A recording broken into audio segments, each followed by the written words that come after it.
As the book came together, I noticed certain themes bubbling up again and again that epitomize the core value of this new guard of creative entrepreneurs. And refreshingly, they aren't about money or profit, despite the billion-dollar examples mentioned above, but rather about making an impact. I observed a renewed commitment to craftsmanship and the desire to create truly beautiful product experiences, a powerful focus on the importance of both giving and serving your customers and your team, and a fierce dedication to building businesses that will change the world for the better. Whether you're about to launch a new company or are considering how to retool an existing business, my hope is that this collection will offer you fresh thinking, practical advice, and the moxie to get out there and make something that matters. How's it going, guys? Azam Mayo, rhymes with KO, bigread.com. A one-page book review. We took a book and put it in 3 paragraphs, 1 page, basically. Not in my words, but in their words. We've gotten a lot of great feedback on it. Today's book is Make Your Mark, the Creative's Guide to Building a Business with Impact. A lot of interesting stuff here. This book is basically Azam's one-sentence summary, a collection of essays from leaders, authors, and trainers about how to build a company that is more focused on making a difference than just making money. A few of you guys had asked about these, whatever book you recommend. I read books really quickly, so you suggest a book, I'll read it and do this on it. A 1-page kind of a quick summary with it. This is an interesting book, though. It's different ideas. Whenever I have a book with different ideas, it takes me a little bit longer to read because when I read something, you try to get the tone of the author and go through it really quickly. This one, I stopped a little bit. It took me a little bit longer. Different tones. The one thing I'd say with these different people, whenever people come up with these radical ideas, some of these people are known for just being known, right? They're like authors or trainers, like guru types. And I always ask myself, are they creating predictable outputs? Like, are they creating predictable success stories? And if they aren't doing that, you should take everything they say with a grain of salt. And one of the main things is I always make sure that no matter what the book is and no matter what the essay is, we always want to extract brilliance and make it something cool. So this is all about building a business and using basically your dialogue, like compliance dialogue. How do you create a business? And when you explain what you're doing, do it in such a way that people are moved by it. At least that's what the book should be about.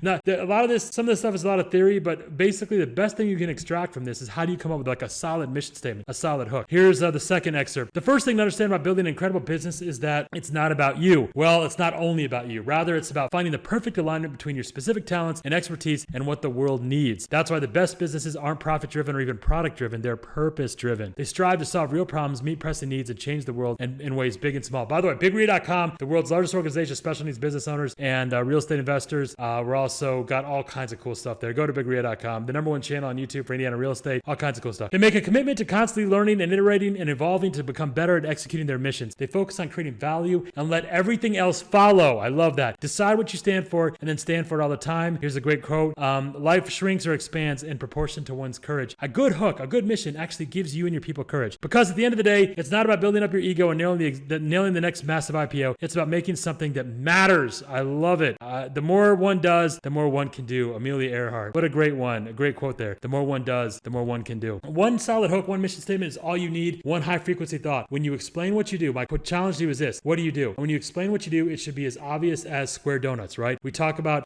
I've said this many times. You should make your hook should be attractive, credible, and also, what's the other one? Attractive, credible, and unique, right? The last one, the people, you put that first. But unique is pretty easy to come up with, something that's only you. But it's also got to be something that's attractive and credible. But credible is the least important one. You should be right at the edge of credibility, right? Because even it's like, I don't know about that, but I got to look into it. The world's scariest video game ever made. I've talked a lot about this. Every time you do that, I think I'm bleeding. Am I bleeding? No? Okay. All right, guys, working through my skin stuff. Ain't no thing, right? Just trying to make sure it's looking nice and pretty for you, right? So this video game, Dead Space, it's one of the best video games ever. Look, man, I can tell you since I was a teenager, guys, you can look at all the video games I talk about. I play video games while I make calls and all kinds of stuff. There's very few video games, very rarely. I'd say maybe 5, maximum 10 games that are so good that I actually don't make calls. I have to unmute the game and actually hear what's going on. It's that good. Dead Space is one of those games. Dead Space is amazing. 1, 2, and 3. They're supposed to come out with a 4, but this was with Visceral Games. When they came up with this title, they were saying, we're going to make the scariest video game ever made. And just by doing that, by giving it that name, all of a sudden they started getting contributions from people that weren't even involved with that company or weren't even involved in that unit, that division of that company. A few examples here. There was one guy that said, you know what, I used to get on this train, I think it was in London or somewhere, and then when it would break at the very beginning of the tunnel, it was like one of the scariest noises I ever heard. He'd heard this like 10 years ago. He brought that to them. They went actually to that train place. They actually recorded that sound and it's used in the game. Another guy talked about the bus. He used to work for the city and there was this bus that had like a backfire or malfunction or something. And one of the complaints he remembers, he said that the restaurants complained. They said, our people can't eat because that sound, it's so jarring. That sound is so jarring. Now, if you're making the scariest video game ever, these people had worked for that company and been around that business for years, but they never came forward with those stories until, oh, you're making the world's scariest video game. By calling it that, you're extracting out of people, you get what I'm saying, a better version of themselves. They start remembering scary shit that happened to them years ago, and they're bringing it to you. They also had psychologists, professors that came in, and people that help people with traumas and phobias. They came in without even asking. They said, I saw that you guys are making the world's scariest video game, and they're the scariest video game ever, and they want to contribute. They want to be part of it. It's really a cool thing. If you are at Thanksgiving dinner and somebody's like, yeah, he makes video games, or he says, yeah, he makes video games, he's actually working on the world's scariest video game, as they're calling it. Like, really? Tell me more, right? It's a high frequency thought, and it just by calling it that, they actually ended up doing that and creating something that was actually quite brilliant. The world's largest organization of special needs business owners and real estate investors. I've constantly asked these guys, how much money do you think we've made from that one sentence? The number keeps going up, like 200, 300, 400. I'd say it's probably like what, $500,000-$600,000 in 1 year from this one sentence. When people hear that, it's a high frequency thought. We have our new project we're working on. I won't talk too much about this, but it's about mentors, like the millionaire mentors. There's all kinds of older people who are retiring, but they have great business access. They have great business insights that they can give people, and they have nothing to do. They want to help. And by calling it the world's largest organization of special needs business owners and real estate investors, we're looking for mentors, people that want to donate time, people that want to work with our heroes and be heroes themselves, and get insights and ideas. We start doing these interviews with these guys, and it's amazing how many people are actually contacting us out of the blue, like, oh, so-and-so told me about this. It's become a hook. It's a high frequency thought, and people, as soon as they hear it, they want to be part of it.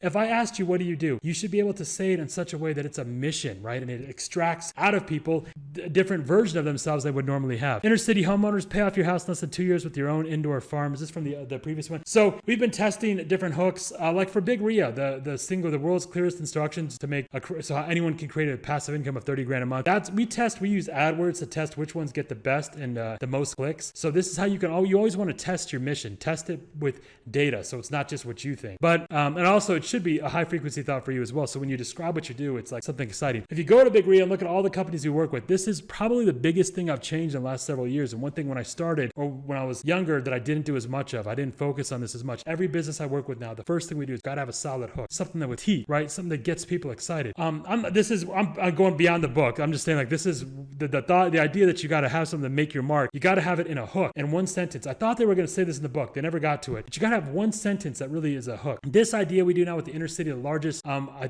believe it's the largest in the Midwest, the largest inner city indoor farming that people can actually, this is why we create this whole movement of inner city vegans now, gangster gardens, inner city ghetto gardens. There's different names for them that people have had. We didn't come up with that name, but the ghetto gardens, by the way, it's what people call it. But it's this idea that in places like Detroit, when it was what's called a food desert, there's no healthy food, basically just gas station food. You can use those empty lots and basic knowledge and grow your own agriculture. This has become something really powerful. We've had a lot of people that want to be a part of this to help inner city farming, and you can take empty lots around you, especially like abandoned areas, or you can take your own house and start your own little farm indoors. It's not just inner city, but that's where we started, inner city. It's become a really cool. This is one of our things right now because of COVID. The fairs were slowing down, but now they're picking back up, and we're doing some really cool things with this. So more to come on that, but this has become a really good hook as well. Okay, so here's the last excerpt. What's interesting is what this method is this method, which works so well for finding a compass, heading for a company, also works for individuals. This is one of the excerpts on how to come up with your hook, or how to come up with how do you know the questions to consider about your company. To define your personal purpose. Are you looking? Am I bleeding again? No. You got to tell me if I am. To define your personal purpose. Start with these questions. How will the world be better off thanks to you having been on this earth? What are your unique gifts and superpowers? Who have you been when you're at your best? Who must you fearlessly become? At the intersection of these 4 questions lies your personal purpose. Reminds you of the destiny diagram, right? But these are the questions. We go through several more questions like this. We have a lot more. The question of how will the world be better off by what you're doing, how your company doing. Take your company right now, even if you are just starting your business, and go through questions like this. These are the things that fire the dendrites, that get your high frequency thinking moving. Start with this.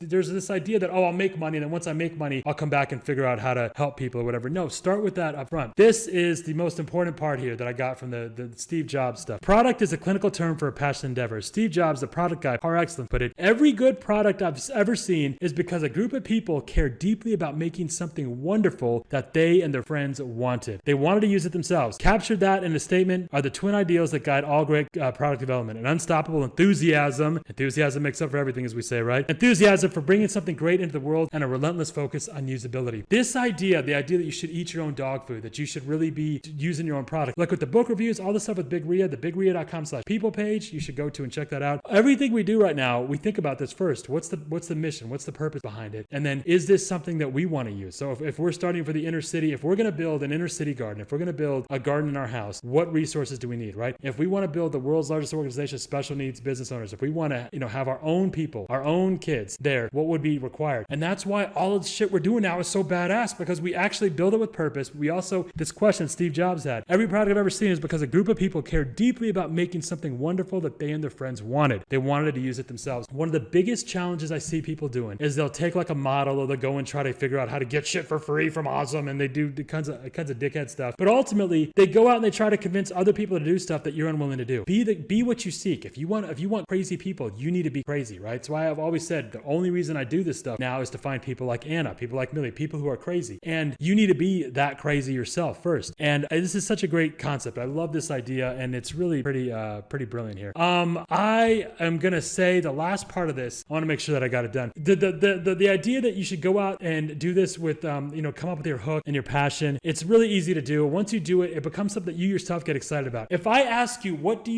you should be able to tell me that in one sentence that's so invigorating, so exciting that it gets you out of bed like a bullet. It should be exciting to you first, right? So that's a book review for Make Your Mark. I love you.